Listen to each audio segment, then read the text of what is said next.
در زمین کله زردان زار و حیران تاجیکم، نیست جای کار و خوابت کوچه سرسان تاجیکم. شهر رفتی و بناگه حجتت پرسد کسی، خاطری آشفته گردد پریشان تاجیکم. از سحر تا شام مهنت میکنی مردانوار، ماندگیت را نفهمی آهنین جان تاجیکم. چند بینا برداشتی اشکی جبینت ریختی، مزد کارت را ندادندت پشیمان تاجیکم.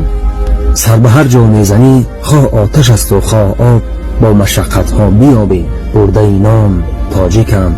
بگذرد عمری عزیزت از زن و فرزند دور، خواب شبهایت پرد با یاد آنان تاجیکم.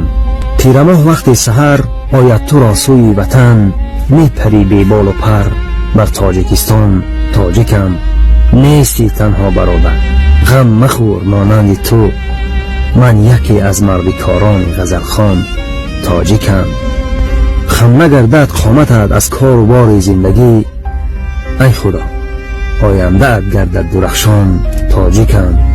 رفته بر درهای هر یک کله زردان فسد، میکنی کاری ورا با نرخ ارزان تاجیکم.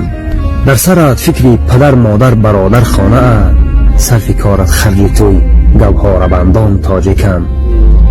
میخورید آنجا تو تنها روغن و تخم و خلیب، تا رسد پولت به ایام زمستان تاجیکم. چون رسیدی بر وطن با مبلغی روسی خود، کرسی روسیت شود بر خاک یکسان تاجیکم.